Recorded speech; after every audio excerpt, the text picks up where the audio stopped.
Joining me today is Cristyl Kimbrough. She is a real estate attorney, owner of one of the oldest Black women real estate law firms right here in Atlanta. And she's also seen on Ladies Who List Atlanta and right now on OWN Network. Oh, girl, don't make that face.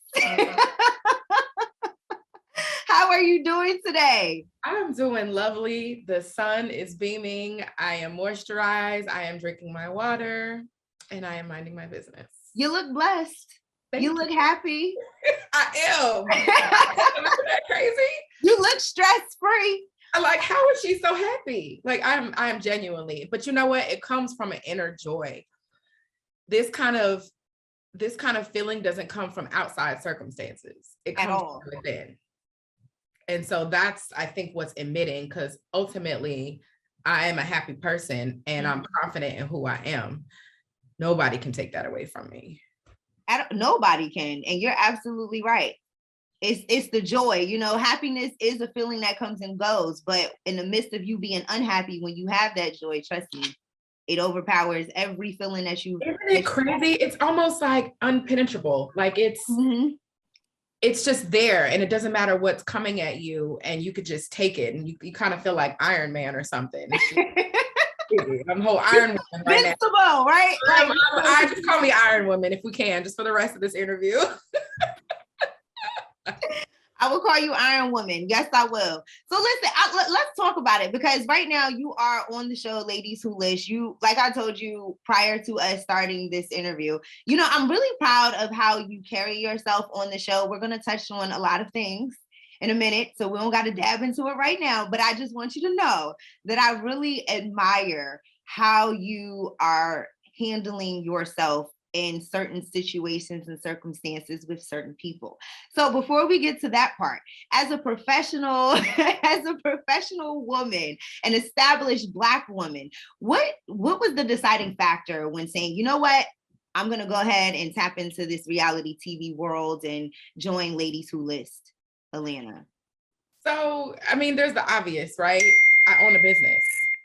And my business, if it has the potential of having more exposure, then why wouldn't I take it full advantage of that? So just as an entrepreneur, just as a business owner, you know, I have a full staff. If I have the opportunity to put other people on, like I have during the course of these 9-10 years that I've been in existence with Kimbrough Law, then why wouldn't I take advantage of that? That was a no-brainer opportunity. Now, my personal life had to take some sort of sacrifice, but I really did it for my professional life. I didn't do it to expose my personal, but my professional for sure. Absolutely. So let's talk about this, right? Because here's the thing, you remember, like DJ Envy spoke about, I'm not sure if you're familiar with the recent events that took place, but DJ Envy spoke out about two shows. One is Selling Tampa and Selling Sunset, right? And both of these are about one, I think it's the Selling Tampa that's about the minority women in real estate versus the Selling Sunset, which wasn't. And he took the Instagram and he literally was like, you know, one sells homes, one does not. The one that doesn't sell homes, like I haven't seen no homes on this show at all. It's kind of embarrassing.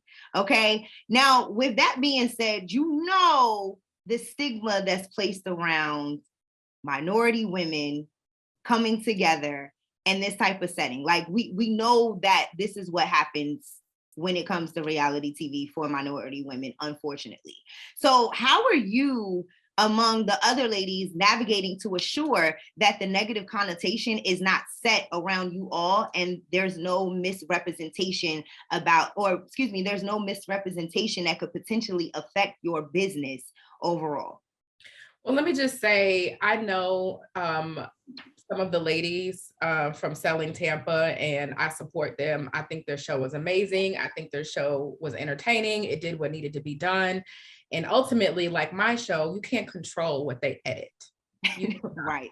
So I'm sure they filmed closings, but unfortunately, a lot of the consumers, they want more than just work. They want to be inspired, but they want to see the mess too. And I think that encourages the post-production crew to edit it in a way where it's like less work and more drama sometimes. Right. Now, I would say with Ladies Who List, they really were very, very definitive in saying this is not a drama-filled show. There won't be any physical contact. There won't be, a whole bunch of bickering. We're really going to highlight you as Black women. And all you can do is trust it, K.Samone. Mm-hmm. Do they follow through? I'll let you answer that. But what can you do? I know the contract. I signed the contract, and it is what it is at this point. And so you have all of these empty promises, but you don't know if it'll really be fulfilled or not. And how do you protect your business? You just have to stay on your feet when it comes to marketing. If they want to pivot you in one way that you weren't expecting, you have to figure out how you can pivot that into something positive, even if it's something negative. And that's really the only thing you can do, is stay on top of your feet and try to stay prepared in a very unfamiliar environment. That's it. Well, I would say this. I'm not familiar. Honestly, I haven't watched Selling Tampa. I did not watch Selling Sunset. I'm not familiar, but when I became familiar with Ladies Who List, and then of course that whole comment was kind of circulating, I was like, well, let me ask Cristyl her thoughts on this, because it just seems like we're painted in this way. Always, K.Samone. Even when they have good intentions, they still want to view Black women as aggressive and as enraged and all these things that we're not. Like, we really be chilling. Like, we really be happy, glowing, and chilling, but that's not the image that a lot of people want to portray. And so, you cross your fingers that your show isn't going to end up the same way, and you don't really know until you see it. Because guess what? We don't see it until y'all see it. Girl.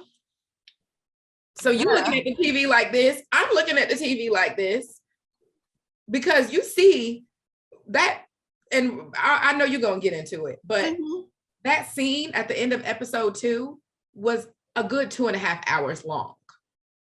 And they decided to take that one part of the conversation to make it, wow, okay. Don't get me in trouble. I'm not. I got you. But some BTS, that dinner was like 2.5 hours. 2.5. Interesting, because I'm literally about to tap in episode 1 real quick, because episode 1 was really steamy.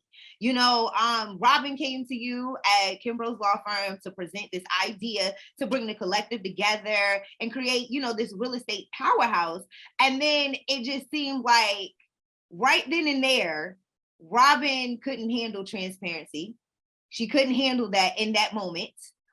Because all you did was take a statement that she said to you and told her, well, you don't play well in the sandbox, quote unquote.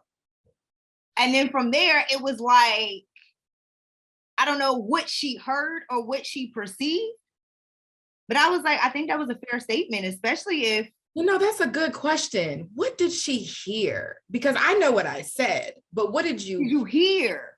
Exactly. Like that's the thing. Like, what did you hear? Because I only said something that you said. You're bringing up an idea. To me, this is what I perceive the conversation to be like. And I'm pretty sure the conversation could have been way longer. But for me, I'm like, you're bringing an idea to bring a group of women together. And you said to me that you don't play well in the sandbox. So are you sure this is something that you're able to take on? Are you ready to take this on? And if I'm your friend, I should be able to say statements that maybe you don't like, but are true. Absolutely. Absolutely. So my thing is, first of all, what is the backstory between you and Robin? And how are you friends with someone who perceives things a little bit differently? I want to be nice, but how don't be nice, because we can't always be nice. Don't be nice. We're not being okay. Nice. It's just you and I right now. Absolutely. So, but my thing is, how can we be friends with somebody or associate ourselves with somebody who tends to misperceive things and then turn around and want to threaten me or threaten you in the process because you failed to gain the clarity that you needed to understand that particular question? Like, how old are we again? K.Samone, you could do this interview by yourself. Like, you're answering all the questions that need answers. Like, honestly, you could do this whole thing. I'm just gonna log off because, So I can't give you too much history between our friendship because, you know, you'll see it. You'll have to stay tuned and see some of the history and, you know, and how, but Robin and I have been friends for years, maybe 6 or 7 at this point. Right. And she's always been Robin, and that's what we're going to call it. She's always been this way. And I've always been wildly patient with her. Right. And I think it's because I appreciate people that I don't have to guess. I don't have to guess what Robin is thinking because she will tell you. I don't have to guess who Robin is because she'll also tell you. And I appreciate friendships like that. And I had some like that during the course of my years. And you don't have to think like me. You don't have to be like me in order for me to find some sort of way to connect to you. And I will say that once upon a time, she has been there for me during some like breakups, you know how that could be. Absolutely. And so I think I was holding on to those moments of her being supportive. And I see that maybe she does need more love in her life. And maybe if she had more love in her life, she wouldn't be so enraged and defensive. So I think I was holding on to these notions and these expectations that I really shouldn't have had. Because like you see, she will show you, and actually, no, you didn't see.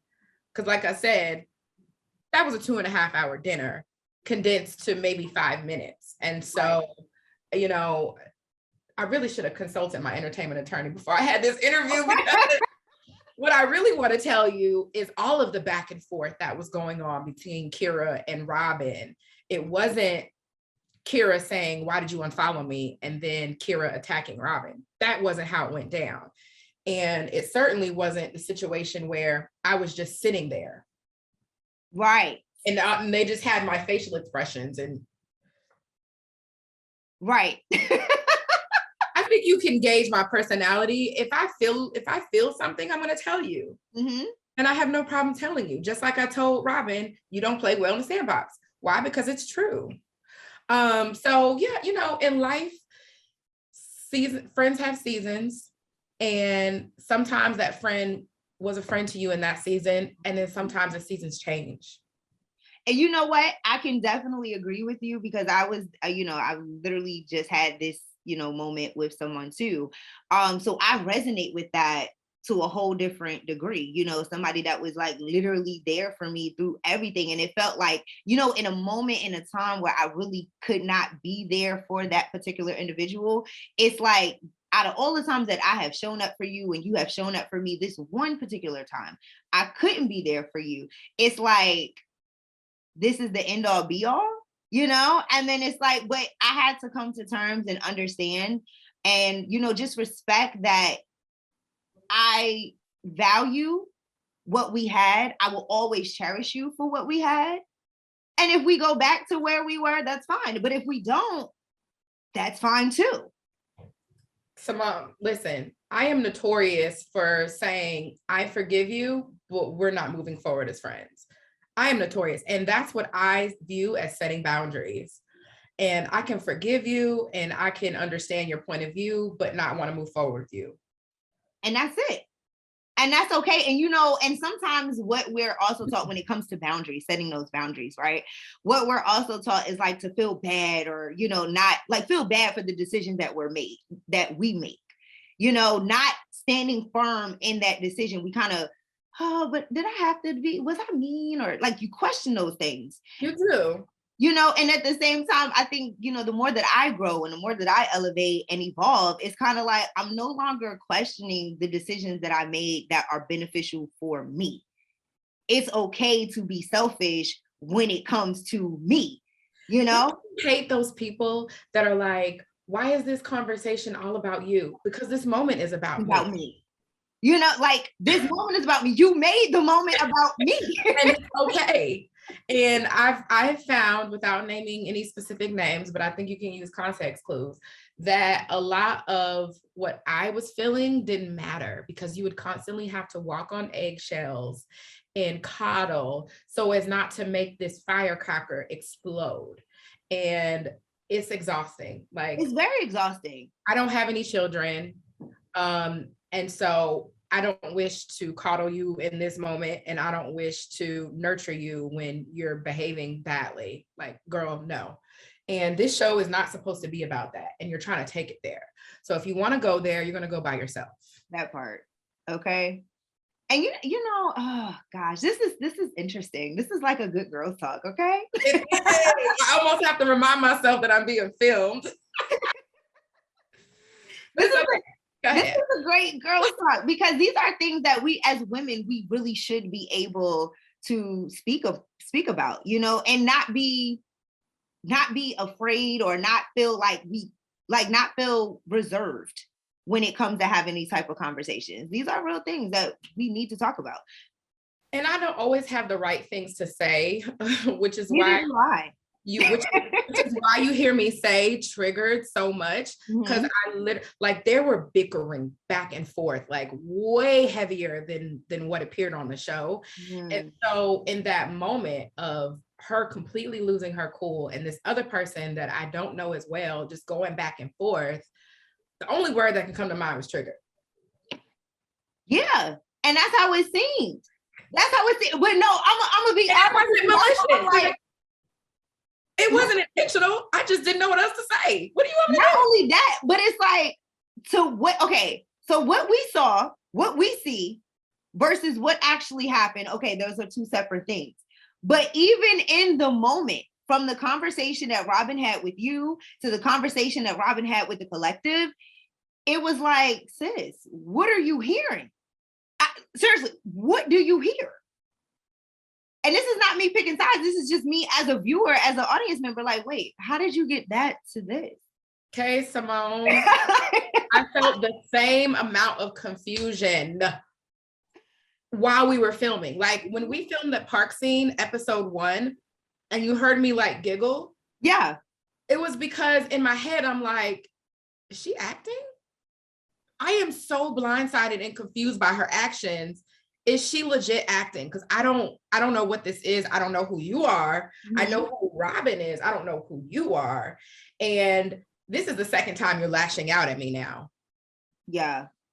So, and I think that's what viewers don't really pick up on. She lashed out at me in my office, this same office. She lashed out in the park, and then the dinner scene. Right. At what point is enough going to be enough? You know, and to me, here's my thing for you. You know, Robin comes to you with this idea, but she seems like the common denominator as to why she would either rule herself out, or the idea is not going to be able to, you know, prosper. That part. You know, I'm just saying, it's like, you can't come, like, because I'm gonna tell you, the idea though is phenomenal. But as a businesswoman, as an entrepreneur, do I want to do business with you like this? And K.Samone, as an attorney, I can assure you that being in a business partnership with someone is no different from being married. So you really mean to tell me you're going to marry these women? You're ready to marry these women? But you can't hear. Yeah. But I'm going to tell you what I do admire, though. Who? I do admire the fact that, you know, within the show, although, you know, like I said, although production sometimes try to paint an image, the one thing that I can say is I haven't really, I mean, it's a little shady somewhere. Somebody can be a little shady on the show. Is it Kiana? Kiana seems like she has a little shadiness there. Yes, she has a little shade. She could sprinkle a little shade. And there's nothing wrong with a little seasoned shade. I'm gonna be honest with you. You gotta, because here's the thing. Here's what I've learned through this process, Kay. Can I call you Kay? Mm-hmm. Here's what I learned through the process. You can't be too nice, because people try you when you're too nice and you're too logical. Yeah. So sometimes you need to get shady. Sometimes you need to get loud, just so people understand where they can go and where they cannot. Exactly. That is the number one takeaway from this experience. I agree. But I'm going to tell you, like I said, I do think Kiana is a little shady, but I like her shade. I like her. Kiana is she is a businesswoman. Mm-hmm. And she's also intelligent. You know, a lot of people just see her being snatched and wearing fly outfits, but she is actually educated, and not just in book smarts, but street smarts and all of that. So yeah, she's definitely shady, as she should be, because people come for you and they try you, and you just need to politely, in a nice, nasty way, as I like to call it. Exactly. Nice, nasty. And you need to look over them like this and put them in their place, and then attend to what you were doing and move on about your business. And that's what Kiana does. That's exactly what Kiana does. And I love it. Okay. So like I said, like what I really admire about the show is the fact that you ladies are vocal. You are transparent. You're supportive and encouraging to one another, you know, while remaining to hold each other accountable. So one thing that I definitely wanted to touch on is setting those healthy boundaries, because that's something that we're going to definitely look at this season. We already set it up between you and Robin and the other ladies and Robin. You know, it's already been set up as to something that we can take away as viewers that we all kind of deal with, is setting those healthy boundaries. And that's something we literally, you know, just touched on a little bit. So what does that look like for you, setting that healthy boundary? Although we know what it is with Robin, what is setting healthy boundaries for you? I am not a stranger to this. I've had to set boundaries with family members. And what I've really realized, Kay, is that the people closest to you tend to abuse the boundaries even more, because they feel like they have unfiltered access to you, and you can communicate that you need a moment and they'll abuse it. So that's when I just ignore them. Like if I've already communicated that I need a moment, or this is too much, or you're disrespecting me, I'm removing myself from the scenario, and you're not going to even have an option, and you're not going to have access to me. Because there's not one person on this earth that should just have unfiltered access, not one. So if someone doesn't respect what I say, I literally just ignore them. I am not above the block feature on the phone. I am not above the block feature on Instagram. It's become a friend of mine, especially the ones where it says this account and all the other accounts. Oh yeah, I love that. And I just keep it moving. And honestly, that's how I've like protected my peace during this process. I don't go and read the blogs and what the blogs are saying. I don't care what they're saying. I know who the fuck I am. I don't care what these blogs are saying. Can I curse? Yes, girl. Okay. But at the same time, you know, depending on the relationship, you do need to be empathetic and compassionate. And I think that's where I can kind of get better. I need to work on the compassion. I think I don't want to blame it on my industry, but I'm so used to being black and white, being that I'm an attorney. I'm so used to being direct. Some people will blame it on my sign. Shout out to Leos, but I'm not going to blame it on that. I'm going to blame it on me. And something that I need to work on is being more compassionate, because if it's totally out of my understanding, then I tend to not really sympathize as much as I probably should. I can agree with that. I can attest to that. Let me say I can attest to that. So, because I'm the same way. Like if I don't get it, it's like, huh?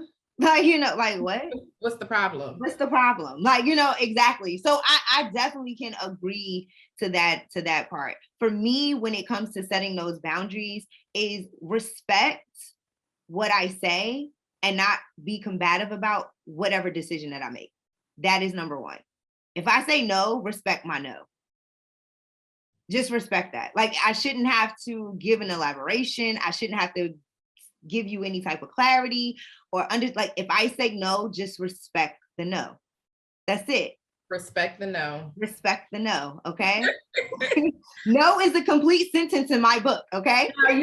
We're still filming green screen. So if you see me say that during green screen, you can have I'm gonna give you a shout out. I'll quote you. How about that?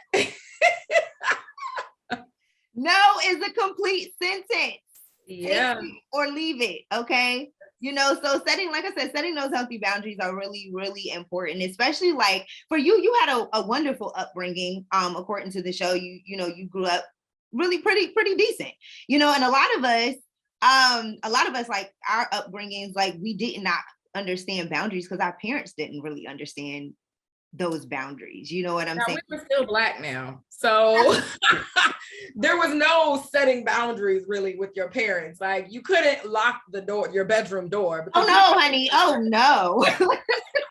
So I grew up middle class and with a whole bunch of love around me, but we were still Black. That part. But no, when I say, and this is what I mean when I say setting boundaries, I was on TikTok the other day and it was a lady I was watching. She said that her child was playing with a toy. And a lady walks up to her and says, "Hey, my child would like to play with that toy." And she said, "Your child can play with the toy after my child is done." And she says, "So you don't teach your child sharing is caring?" And she was like, "I do teach my child sharing is caring, but not at the expense to make her feel like not at the expense to make my child feel as though her feelings and what she wants does not matter over your child's feelings and what that person wants." And that's what I mean when I say setting those boundaries. We didn't do that. You know, a lot like this is things that we're kind of stepping into now, breaking those generation curses. Because growing up, it was like, okay, this person wants to play with it, so you have to give the toy over. You know, not. I have an off-topic comment to that point. Go ahead, talk to me. Do you know growing up how your parents, or at least mine, wouldn't let you get up from the dinner table till you ate all of your food on the plate? Girl, I got stories for days. That is the worst thing they could have ever done because now I can't stop eating. I'm gonna eat all of this lamb from this plate because that's what I was raised to do. That exactly, you know, so you sit there and be like, I know I'm full, but I got so 4 pieces of broccoli and I still got this half a piece of steak right here. I'm gonna sit here and try to go ahead and indulge. I haven't started having kids yet, but I promise you I'm writing that down as the number one rule. You do not have to eat all your food. Yes, or share all your toys in the sandbox. At all. If you don't want to share, you don't have to, okay? Right. And that's what I mean when I say setting those boundaries, because of course, my mom did not play with no locked doors. Listen, honey, there are some things that we can talk about in the Black parent household. I think we was all raised by the same Black person. Look, it's still the same Black culture. It don't matter. East Coast, West, it don't matter. It's still the same Black culture. Absolutely. You know, so that's just it. And aside from looking at those healthy boundaries that are going to be established this season on the show, you also take a dive into therapy as well. Just overall. So on your regular day-to-day, okay, what are some things that causes you to say, you know what, I need some mental clarity and mental cleansing, you know?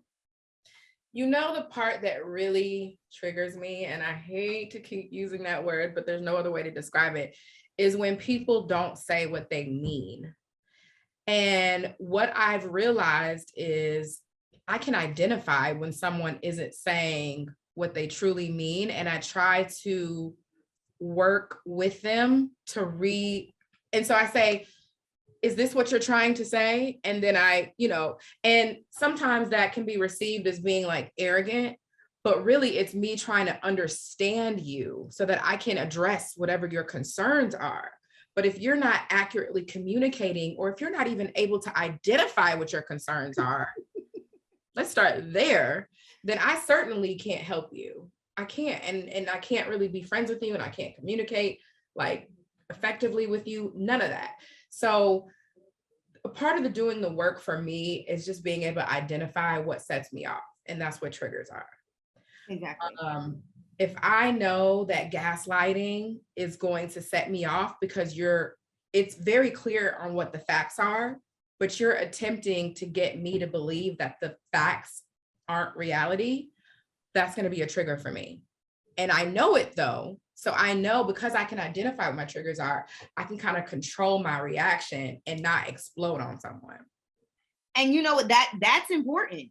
That right there is important. You said a lot with that statement alone, like understanding and knowing your triggers. That comes with knowing who you are.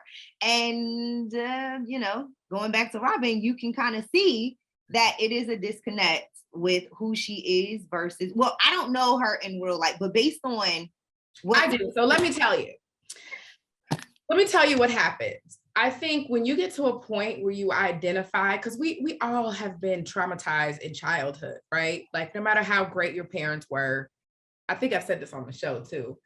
No matter how great your parents were, you still fucked up in some kind of way. That's just the reality. The problem or the next step, however, is what are you going to do about it? Are you going to continue to rest in this position of, oh, I'm hurt because of what my mom did 20 years ago? Not to demean it, but are you going to rest there? Or are you going to now take that reality and help yourself to actually overcome it so that you can be a better person? Absolutely. I am so tired of everyone being, not everyone, some people being comfortable sitting in their trauma. And blaming everybody else for that. And blaming your actions on depression and blaming your actions on what happened to you 20 years ago. It's not acceptable. You're responsible for your own actions and how you move forward. I agree with Especially you. at 50. I agree with you. That part, I agree. Because at some point, okay, we've established these are my triggers. These are my traumas. This is what I have been through. This is what it is for me. But now, like you said, what do we do? What do we do about that now? Because I mean, I can honestly say, you know, we, like you said, we've all been traumatized. We all have triggers, right? And I literally, somebody had asked me, they were dealing with something similar to something I had been through in my past. And they were like, how do you not show your emotions? Like, I know this bothers you, but how do you not like show that? And I'm like, well, to be honest with you, I know who I am. And understanding who I am allows me to not react to certain things. You know, that part. Okay. I don't know if I'm supposed to say this or not, but I was literally driving in the car earlier today. Mm-hmm. And I happened to see one of the camera guys from our show just walking on the street, randomly bumped into him. So random. So I pull over and we chat and he's like, yeah, what do you think of episode 2?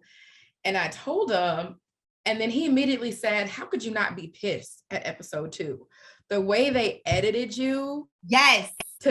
To make it seem like you were just sitting there and just making faces. And then all you did when you chimed in, all you did was say, trigger. He said, how could you not be pissed? And I was like, you know what? Because I know who I am. So television is going to portray you however they want to portray you, but I know who I am. So yeah, would I be lying if I said, you know, it didn't bother me at first? Hell yeah, that shit bothered me.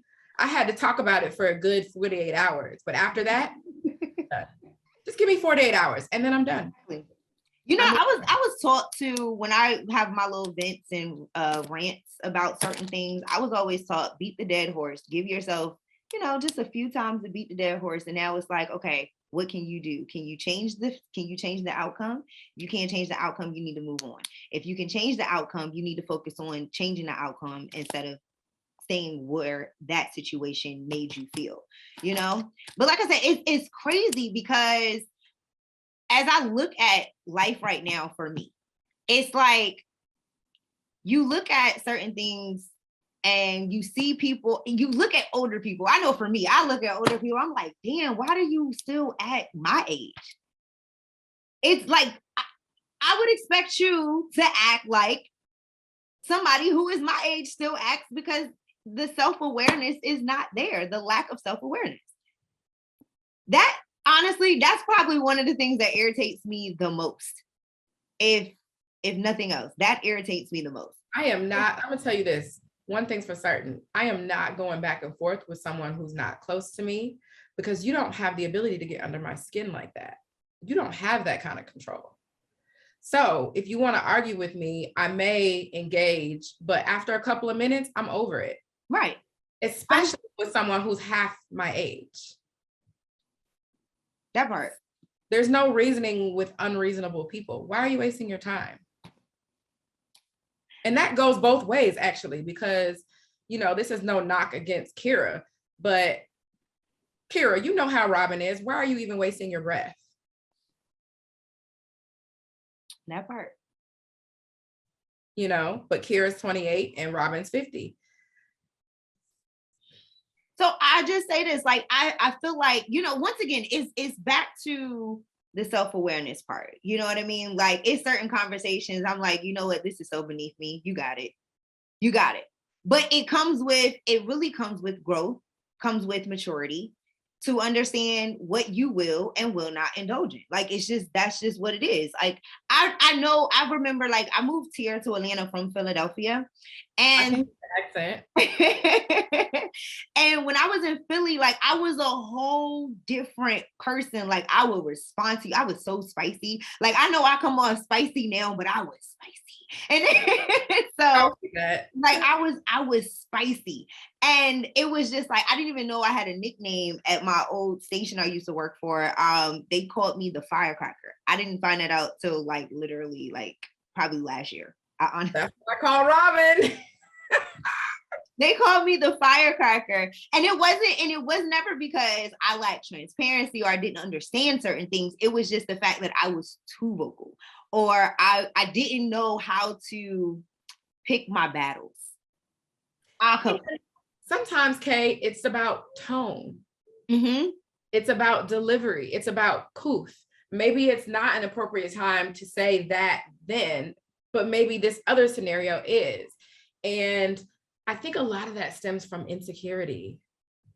You're constantly on the defense because you're thinking people are attacking you, but it's not exactly. And you know what? And now that you say that, that is actually very true, because that statement really resonated. Because at the time I was really like, I'm still a baby, but I was a baby. And I mean, like, literally just coming out of college, literally living here in Philadelphia on my own. I'm having that issue of balancing how to be an adult and still getting rid of this kid sense. You know what I'm saying? Like, still feeling like I have to answer somebody, but I don't really have to answer to you because I'm an adult. But trying to convince myself that I'm an adult, when at the same time, you know, it was that back and forth with myself. So of course I'm on the fence, like, hold on, no, because I'm grown and you ain't gonna do, you know, like, that's what that was. And that's why on the show, I chose to give some of my castmates grace, because I recognize that a lot of the times your problem is not really about me. It's with you. Mm-hmm. You are your own problem and you don't even realize it. That part. And I just know that when I had moved here, Cristyl, it was like certain things, I hadn't even realized that I had evolved in so many ways until I was faced with certain adversities that could have been similar to what was going on in Philadelphia or different from what was going on in Philadelphia. And I just can say that honestly, the response, it was kind of scaring me. I'm like, whoa, normally I would react to this and I'm not. Change the pattern. That part. Because you were able to recognize it. That part. You know. But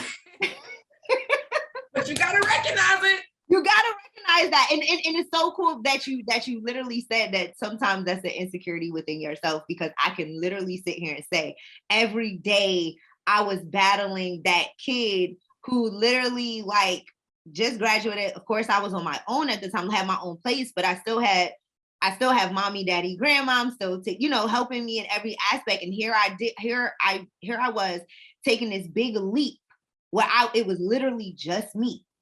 Nobody else to defend, nobody else there to defend me, nobody else to really call on when things hit the fan. Nobody can run to my defense when things hit the fan. So it was really like, okay, at what point do I stand up for myself? And at what point do I shut up? Like, it was really hard trying to find that balance. It was really hard. And imagine trying to find that balance while you've got all of these cameras on you and you're on national television and you know that you're not representing just yourself or your law firm, but Black women. Black women, absolutely. So it was very important to me to not ever lose control of myself, because I'm in control of myself.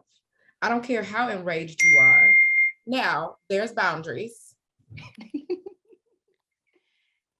Okay, and they were actually crossed on episode 2. They were crossed.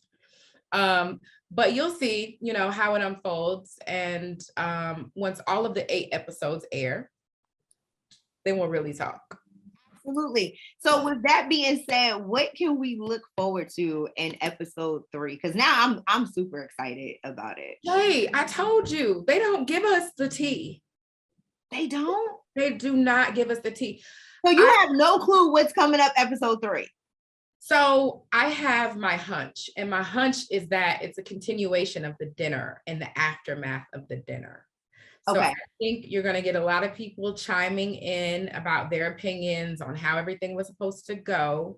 And you're primarily going to get that from people that I don't quit like that. But you're also going to get my perspective of how that dinner happened and how it made me feel. Right. But that's only a hunch. I don't know. They don't tell us.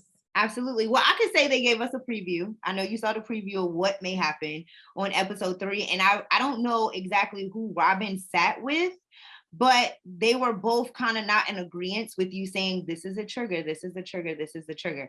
And how does that make you feel when someone catches offense to you saying, okay, you're triggered? Like, I know, did you hear a little snippet of that conversation in the preview?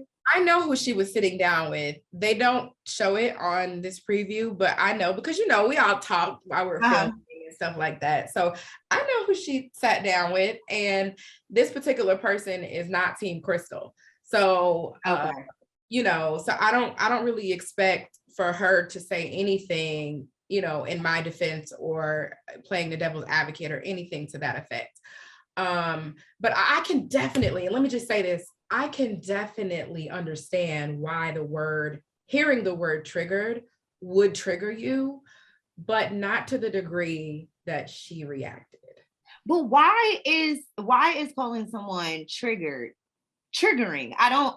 Me personally, I'm not understanding that. Well, when you're so conflicted internally and you are not in a good space, I think all it takes is one little thing to just make you explode. And in fact, that's always kind of been my experience with her. It doesn't really take much. And it's because I suspect, I can't speak for her, that there's so much internal work that needs to be ironed out that she hasn't addressed.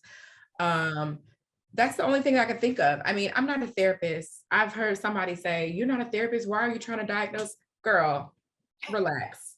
I am not trying to diagnose somebody. By the way, I don't even think being triggered is an official diagnosis. So what the hell are you really talking about? Right. But, I mean, I just know of the progress that I've had with therapy. And so when I recognize it and I'm trying to help what I, perceive as a friend in that moment, I'm just trying to help the best way I can. Right. But you don't have to rely on my help. You don't. Absolutely. And if you feel as though you need help, and I think this is also awesome that you're actually going to record yourself having some therapy sessions, because I think it's needed. I think that, this generation is doing really well when it comes to now seeking therapy for the misunderstandings and the traumas in the past situations that has caused you not to feel 100% whole. I think that's important for people to see that, especially Black women to see that, because granted, I love our generation for wanting to step out there and say, I need to seek therapy. Me and my best friend was actually just talking about that. I was like, I need to go talk to a therapist at this point in my career and in my life, because so many things are so conflicted. And it's not always about just because I'm not feeling well today. Like, some people think it's just like, I'm not feeling well, when it's almost based on, if I had to put myself in that situation, my mental issues come across making decisions that are beneficial for the next steps in my career, the next steps in my life. Because one thing that I don't think as individuals, or a lot of people don't realize, is that your decisions really do affect your 5-year from now. Your decisions, if you are not making your sacrifices or doing the sacrifices now, you're going to have to do them later on whatever path that you're trying to take. You know what I'm saying? So sometimes for me, seeking that mental clarity comes when it's time to actually make decisions that are hard. And sometimes talking to, your peers about these decisions when they don't understand, based on the fact that they're not in your career field, or based on the fact that they're living comfortably or living in a certain way that you're trying to surpass, you don't resonate. Not as emotionally involved, emotionally mature. Yes, that's a thing too. Absolutely.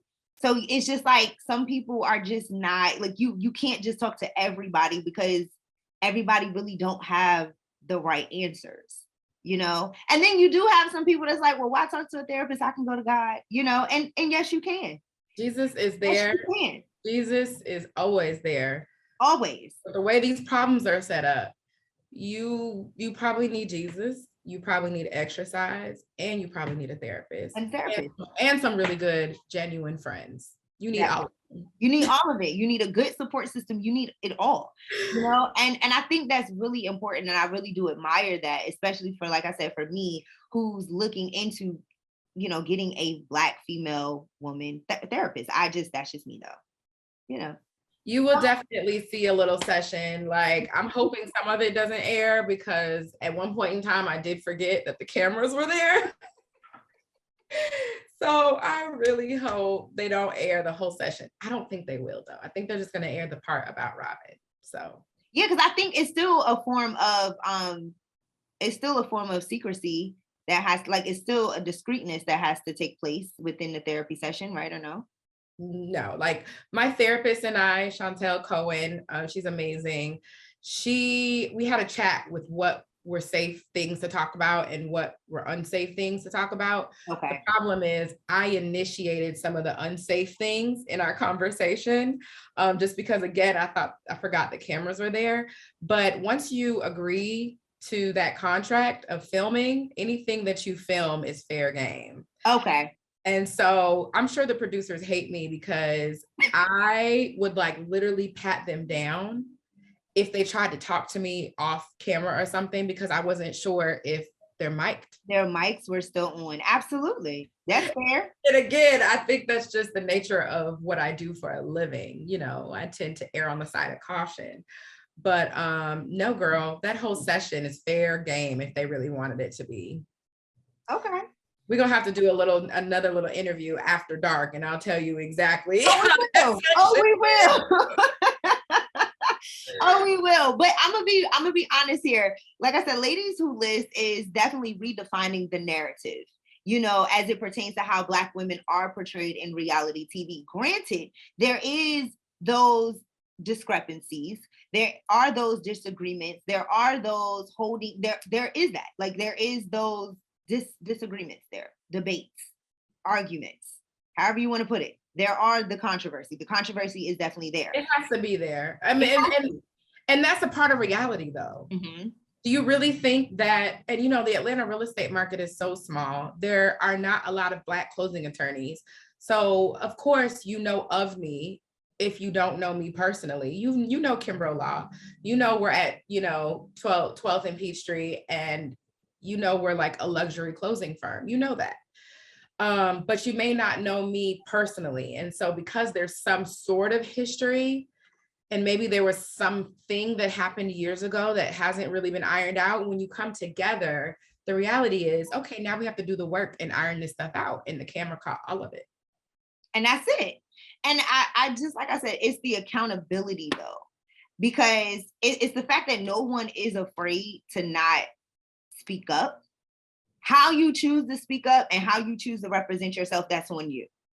But the transparency is there, and the accountability that you guys hold against each other or hold towards each other is there.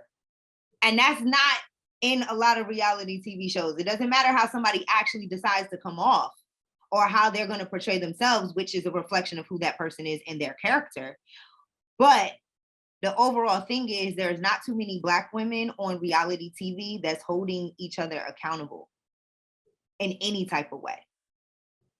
Sometimes it's just messy. I'm not sure this is the show for that either, if I'm thinking back on it, but we're getting, it's some progress. We'll just say that. Well, from what I've seen, based on the first 2 episodes, everyone has been vocal. Everyone has been transparent. Everyone has been holding each other accountable. Whether you can take the criticism or not, the point is the accountability is being held. That's it. Like, that's what I can take from it. And you disagree. So now, with that being said, What do you want the audience to take away from Ladies Who Listen? I want the audience to really realize that you can be a professional and still be sexy. You can be respectful and still deliver your point across in an assertive way. Absolutely. And whoever you are is exactly how you should be. And don't ever conform to what you think an attorney should be, what you think a broker or an agent should be. Be exactly who you are, because there's a market for everyone. Being exactly how you are, there's a market for you. And you know, that's something I struggled with, because not everyone knows what a closing attorney is, right? So right. You have to kind of define it for people and then establish it. And so it's a very important role. But yeah, whenever you buy or sell property in the state of Georgia, you need a licensed real estate closing attorney. And so that's what I am. When you buy property, you come to my office. When you sell property, you come to my office. Even when you refinance on your loan, you come to my office.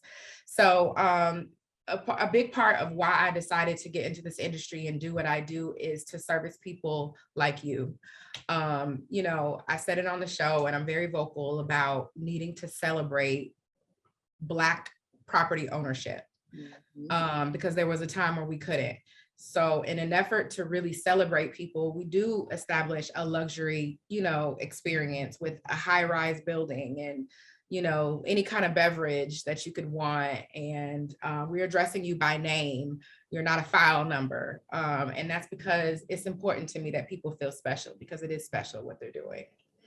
So I'm continuing on my mission, and there are going to be distractions along the way, but you have to be that racehorse that is just completely focused on your direction and your lane.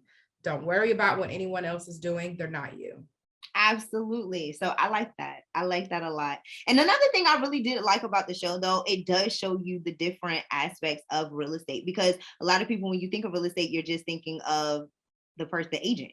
You're not looking at the broker. You're not looking at the attorney. You know, you don't see that part. And that part is really not, you know, that's not exemplified the way that it should be. Yep. So that's another thing about the show. It does, you know, for people who are trying to break into real estate, because I think at this point, real estate has been a real popular field. It's so sexy right now, okay? Like, and I get it, but real estate is popping. Yeah, completely. You know, so it's just one of those things, like, so now if somebody is looking at real estate, they can easily, you know, be like, okay, so there's different avenues that I can take. I don't necessarily have to sell homes.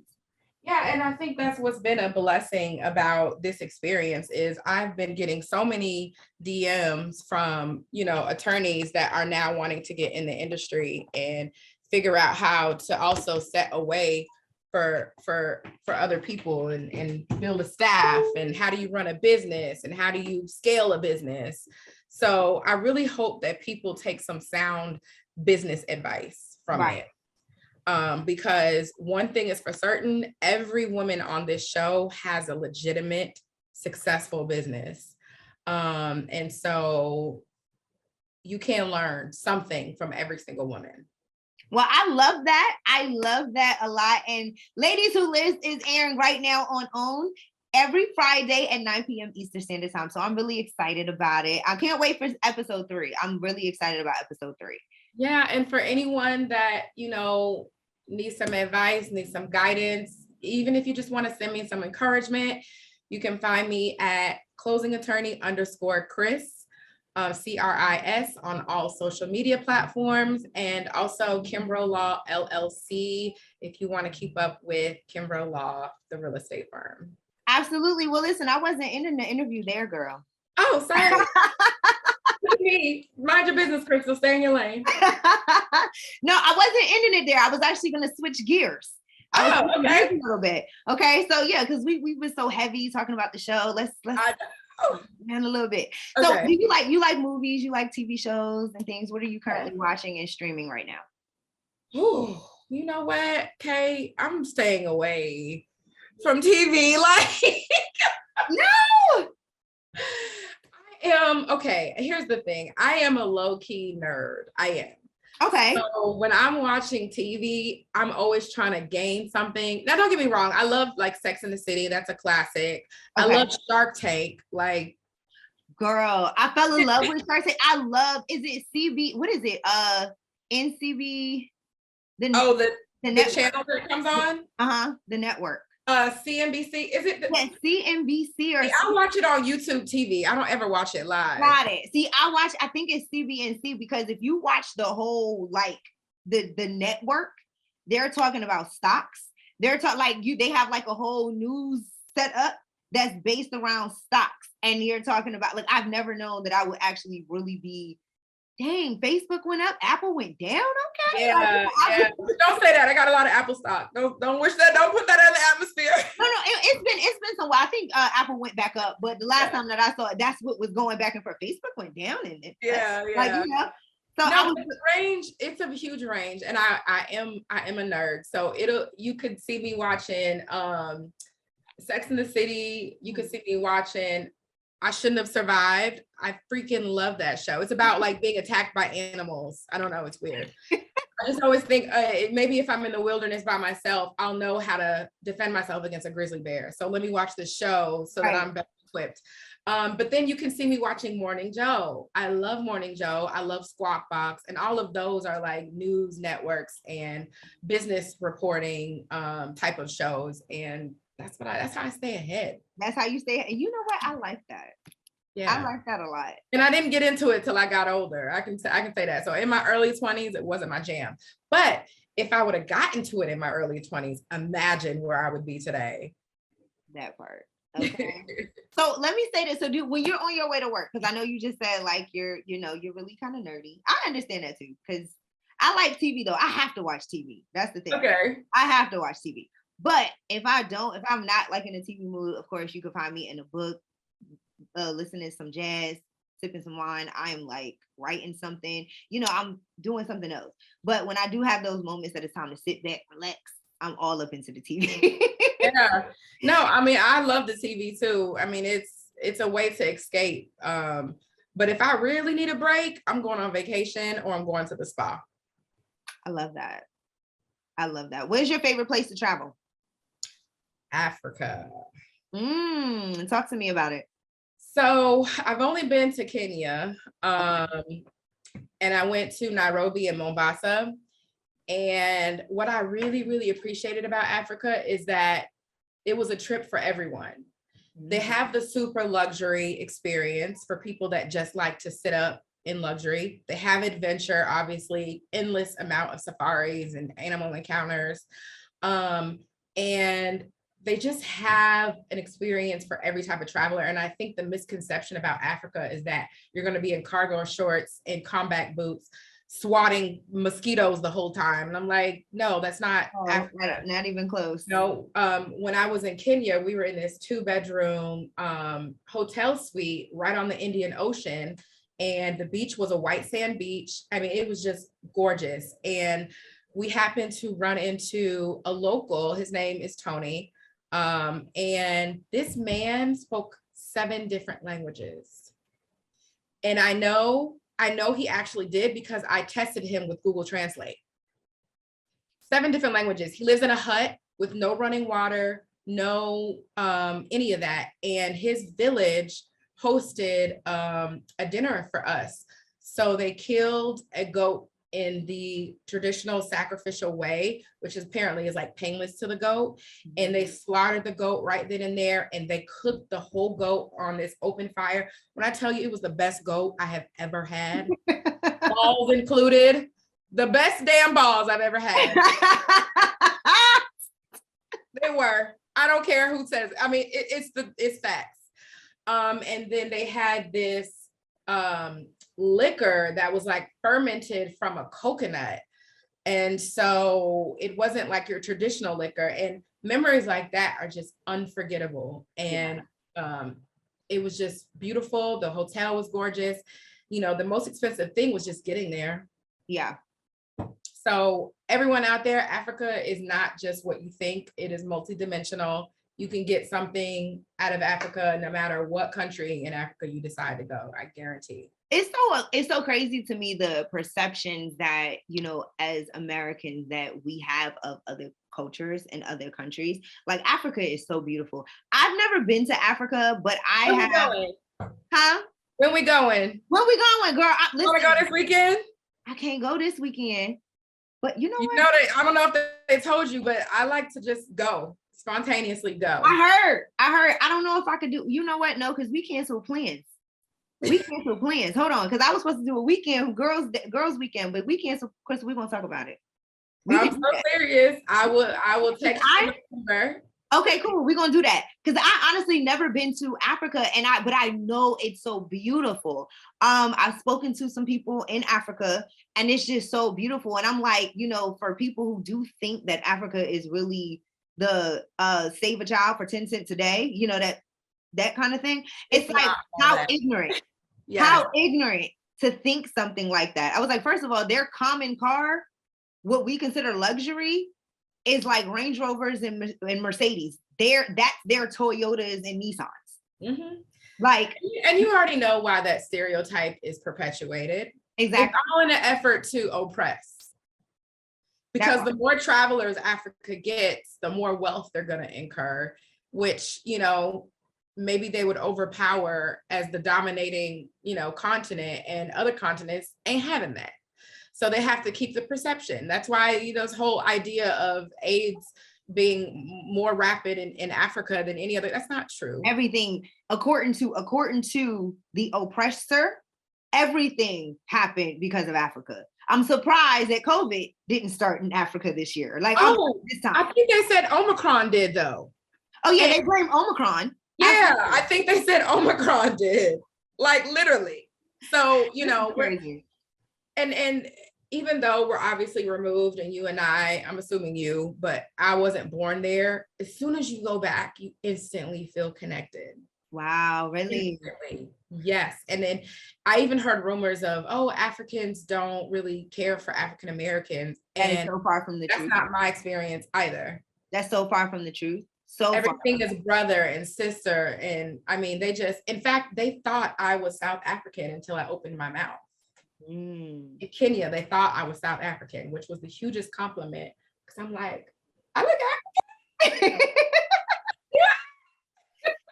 And you know what I do find so admirable when it comes to traveling, though? When you go to other countries, they do speak multiple languages. So I was not surprised that the guy in Kenya spoke 7 different languages.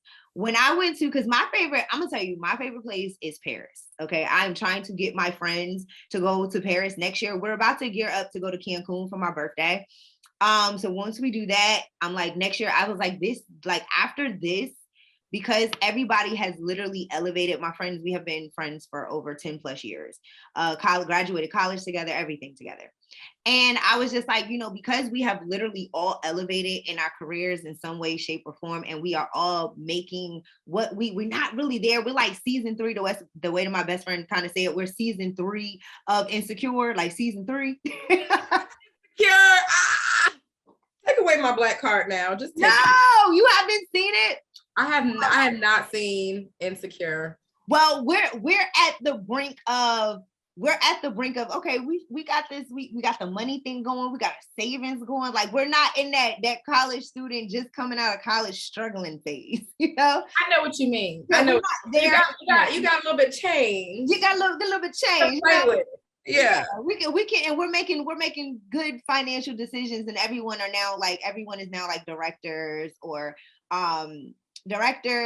or supervisors of what they do, and we all radio personalities, you know, and we all literally work in our field. So we beat the statistic to that as well, you know, graduating college and then not being able to get something in your field. We all literally work in our degree field. So that right there is commendable in itself. And I was like, you know what? After this, every year we have to do a trip. I'm sorry, like every year. And I'm trying to convince everybody Paris is the next step. I'm like, listen, y'all gonna have so much fun in Paris. Paris, yeah. In fact, I even thought about moving to Brixton, London at one point. Oh, yes. because my law license has reciprocity over there. Ooh. So I'm gonna tell you what, if this episode gets on my nerves too much, I may just pack my bags and be like, bye, America. I'm done with y'all. Well, let me know so I can pull up, I can always do a trip to London on any day. Okay. And the last time I went to London, I really did not get to experience like the real culture of it, if you understand what I'm saying. So I didn't get to experience that of it. So I'm like, yeah, like I want to go back. Cause I went to like the way I traveled, it was like you spend like 5 days in London, 5 days in Paris, 5 days in Italy. Literally that's how it went. So I was in London and I didn't get the culture experience that I was actually looking for. And then as soon as I touched down in Paris, I see Black people. I'm like, oh. I mean, I'm smiling. I'm happy. I'm happy. I'm like, oh God, bonjour. Oh wow, like just bonjour. Merci beaucoup. Like yes. That was the accent every time. Every time. So I'm like, listen, y'all gotta come play. They got some cuties in Paris. You know, the French men love Black women. Oh girl, I know. That's why I keep telling my friends, I was like, listen, I'm telling you. I don't know if what your status is, but France, they're choosing hard. They are very much so choosing. Well, I was gonna play a game with you, but I don't think you know any of the songs or the movies. Oh no, I hate trivia. I hate trivia because I don't like losing. And I also have a bad memory. It's okay, because I was gonna help you. I don't know. Do you want to go for it? You want to give it a go? All right, let's do it. Okay, cool. All right. Wait, oh shit. Just go. I'm gonna tell you the rules before I jump in. Okay. I'm gonna tell you the rules before I jump in, and then you tell me after I give you an example. You tell me if you want to do it, okay? Okay. Okay, cool. So what the game is called What's Streaming, okay? So I'm going to be testing your knowledge based on what you stream. It's multiple questions that pertain to TV shows, movies, and music. The questions can include anything from finish the lyric, naming a character or a situation off of a show or movie. And then I'm also testing your lyrical knowledge. So when I say I'm testing your lyrical knowledge, it's basically how well do you know your lyrics, okay? Okay. So I'm gonna tell you what I'm streaming, and I'm gonna give you a part of the song, and you just have to guess the lyric. Oh Lord. Okay, let's do this. You think you got it? You think you can do it? I'm gonna give you an example. So for an example of how I'm gonna test your lyrical knowledge, I am streaming Genuine. I'm streaming Genuine So Anxious. What time was Genuine home alone? 5 o'clock. 9 o'clock, girl. 9 o'clock. She said 5 o'clock. So confidently. So confident. So you think you got it though? You think you got the gist of it? We'll see. Okay, I'm streaming Jay-Z and Pharrell Change Clothes. According to Jay-Z and Pharrell, what happens after you change clothes? Change clothes and go. That part. Okay, you got that one. All right. Chris Brown just dropped a new single. Are you familiar? No, but doesn't he have like some kind of dance challenge to it? Does have a dance challenge to it, right? It's like the iffy challenge or something. Cool. So listen, check this out. Chris Brown says in the song, okay, why can't Chris Brown trust these hoes? Because they ain't loyal? I don't know. Not because they ain't loyal, but because what's the name of the dance challenge? Because they iffy? Yes. I need half credit. I got you on that one. Okay. All right. So now I am streaming Love Jones. Okay. The movie Love Jones. When Lorenz Tate performed his infamous poem, A Blues for Nina, he said, I am the blues in your left eye trying to become what?